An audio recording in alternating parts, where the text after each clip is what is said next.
Why do me and my partner feel less connected than ever? Why do I feel unfulfilled all the time? Why do I look over them and think, what is the point of this? I think we already know.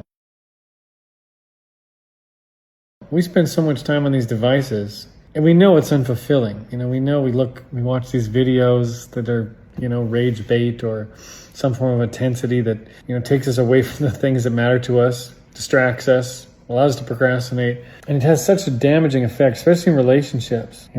Our attention span has been reduced. Connection is not possible without presence. That's why you could go out for dinner with someone and every time you see them glance over their phone, it feels like they get further from you. Now, my wife and I have got some pretty strict rules about this, and sometimes it pisses each other off because, we look at a notification and we're often holding each other accountable to put each other's phones down. And I'm grateful for it, but also annoyed for it at some points. So what can we do about this? I think, you already know. There's moments where you can feel it, where you can feel you've pulled away from a conversation, where this phone owns you instead of you having voluntary control over it. And I don't judge you. This shit is hard to turn off.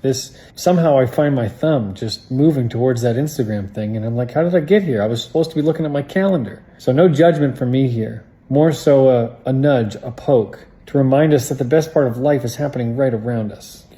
I think I heard someone say that the next generation, there was like a new word for it, isn't going to have their own memories to look at. They're going to have the memories of other people's lives that they've been watching. And it made me sick. Made me want to throw up. It's like, but it makes sense. It's like, if we're watching life, it's like, what memories do I have? What experiences have I made? What have I learned? Not. Zeros. Nada. So every time we put our phone down and embrace the awkwardness, the boredom, we make space for something. My invitation for you this week is to practice making that space and possibly creating something that was really cool and might have been right there in front of you this whole time.